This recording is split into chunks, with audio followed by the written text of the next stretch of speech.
अर्जुन अपनी भ्रमित स्थिति के चरम पर है और यहाँ आखिरकार वे अपनी महानता का एक और उदाहरण दे रहे हैं। वे यहाँ अपना सर नमन करते हैं परम ईश्वर श्री कृष्ण के समक्ष और कहते हैं, हे कृष्ण, हे गोपाल, मेरा मन मुझे दुर्बल जान पड़ता है। धर्म और कर्तव्य को लेकर मेरी स्थिति अत्यंत दुविधापूर्ण है। निश्चित रूप से आप ही मुझे बताइए कि क्या योग्य है। मैं आपके चरणों में सर झुकाए आपका एक शिष्य मात्र हूं, मुझे उपदेश दीजिए।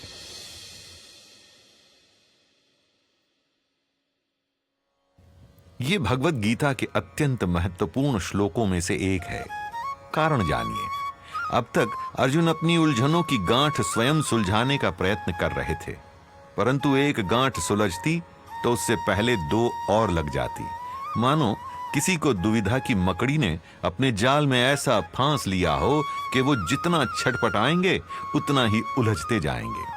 किंतु सौभाग्य से अर्जुन के समीप केवल उनके रथ के सारथी नहीं, अपितु उनके जीवन के सारथी श्री कृष्ण हैं।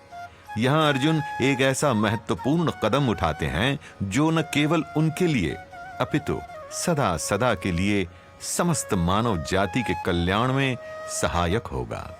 यही आधार बनेगा ऐसे उपदेशों का जिनसे मनुष्य अपने अज्ञान और अपनी दुविधाओं का निवारण कर पाएगा। अर्जुन एक महान उदाहरण दे रहे हैं कि कितना भी ज्ञान अर्जित कर लिया जाए, कितना भी तर्क वितर्क कर लिया जाए, कितना ही औरों से परामर्श ले लिया जाए, जीवन में एक समय ऐसा आएगा जब ये सब आपकी समस्या का समाधान करने में विफल होगा। ऐसे में हमें सर झुकाना होगा स्वयं भगवान के सामने, परम ईश्वर श्री कृष्ण के सामने। अर्जुन यहाँ अपनी दुर्बलता मान रहे हैं और समर्पण कर रहे हैं भगवान के चरणों में कि अब आप ही मेरे गुरु हैं और मैं केवल आप पर आश्रित एक अनुयायी, मेरा मार्गदर्शन कीजिए। ये आत्मसमर्पण आवश्यक है। अब तक अर्जुन श्री कृष्ण के साथी थे, सखा थे। कहीं न कहीं उनके भीतर का मैं रह रहकर सर उठा रहा था, पर अब यहां वो मैं विलीन होने लगा है अपने गुरु के चरणों में। श्री कृष्ण ने यह सब इसी क्षण के लिए तो रचा था, किंतु वे अर्जुन के इस समर्पण की छोटी सी परीक्षा अभी और लेंगे। अर्जुन को कुछ देर और बोलने देंगे।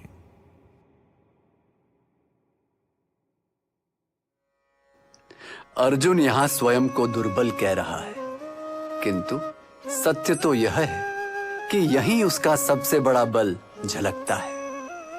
यूं समर्पण करना दुर्बलता कदापि नहीं, यह तो एक प्रतीक है यह मानने का कि आपकी क्षमताओं की भी सीमा है। अगर क्षमताओं की सीमा मानेंगे तभी तो उस सीमा की बढ़ोतरी कर पाएंगे। आपके पास हर प्रश्न का उत्तर है, ये मान लेना।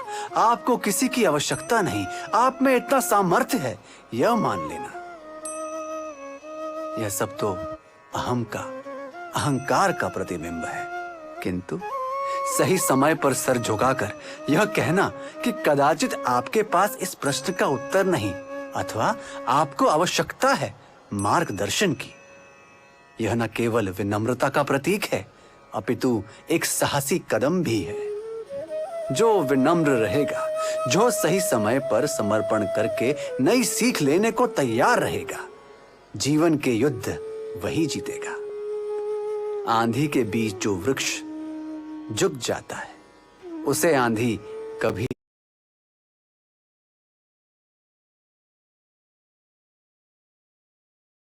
तोड़ नहीं पाती, परंतु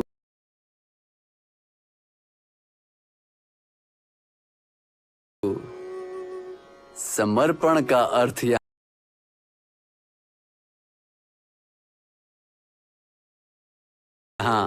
अंधभक्ति मत समझ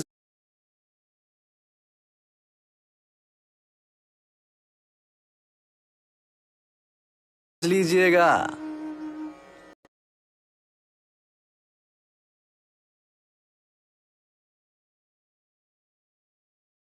अंधभक्ति प्रश्न नहीं करती,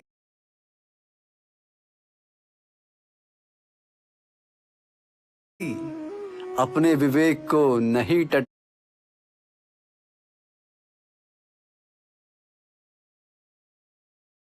टटोलती, शब्दों के लिखित अर्थ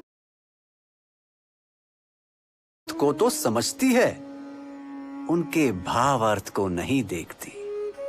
समर्पण विनम्र अवश्य है, परंतु अंधा नहीं। समर्पण खुले दिल से सुनता है, समझता है, सवाल करता है और मिले हर उत्तर को पूर्णतः अपना दायित्व लेकर ग्रहण करता है।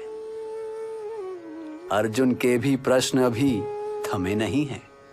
उसने मेरे समक्ष समर्पण अवश्य किया है, किंतु वो और प्रश्न पूछेगा, उनके उत्तर मांगेगा और हर उत्तर को अपना दायित्व से ग्रहण करेगा। दायित्व, समर्पण के पश्चात जो मार्ग दिखता है, जो कदम आप उठाते हैं, आप यह कहकर अपना दायित्व नहीं चटक देते कि मुझसे कहा गया तो मैंने कर दिया।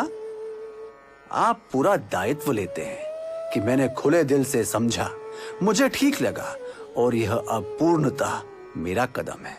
और यही अंतर है अंधभक्ति और समर्पण के बीच।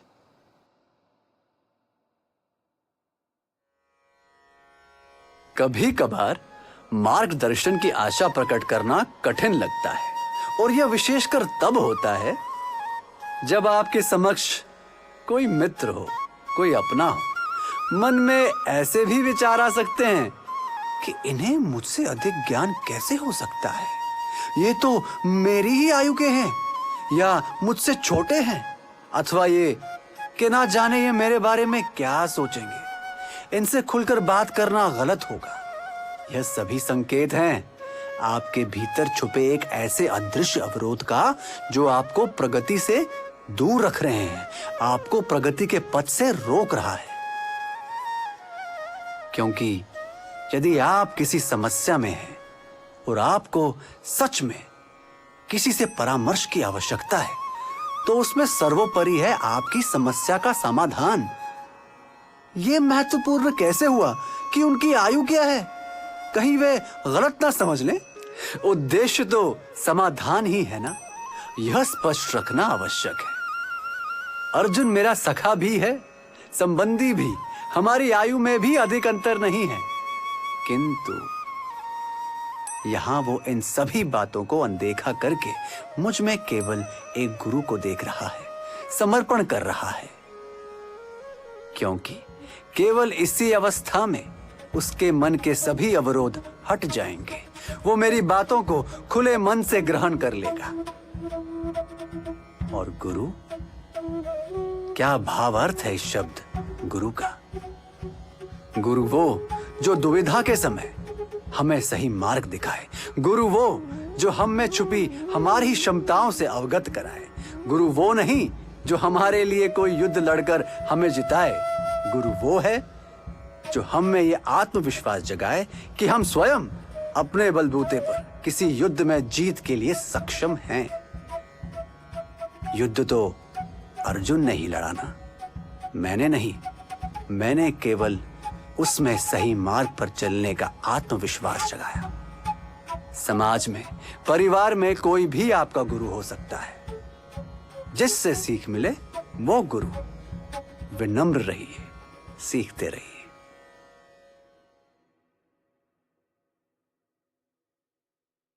विनम्रता में असीम शक्ति है। कभी यह कहने से मत हिचकिचाइएगा कि आपको किसी प्रश्न का उत्तर नहीं पता। प्रश्न का गलत उत्तर दे देने से बेहतर यह है कि आप मानिए और फिर जानिए। पहले मानिए कि उत्तर नहीं आता और फिर जानने का प्रयत्न कीजिए कि सही उत्तर क्या है। व्यावसायिक जीवन में प्रगति कैसे होती है? जब आप नए कार्य सीखते हैं और नई क्षमताएं पाते हैं। निरंतर सीखते रहना व्यावसायिक जीवन में प्रगति की सबसे बड़ी आवश्यकता है। परंतु सच में कुछ सीखने के लिए आवश्यक है पहले विनम्र होकर यह मान लेना कि आप सीखने के इच्छुक हैं। मुझे तो सब आता है।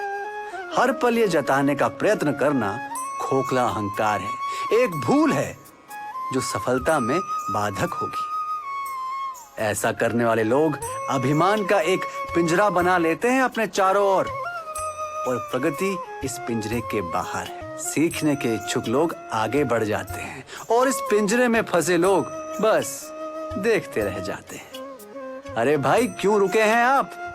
विनम्रता की कुंजी से खोलिए इस पिंजरे के द्वार, बाहर आइए, सीखिए, आगे बढ़िए सफलता की ओर।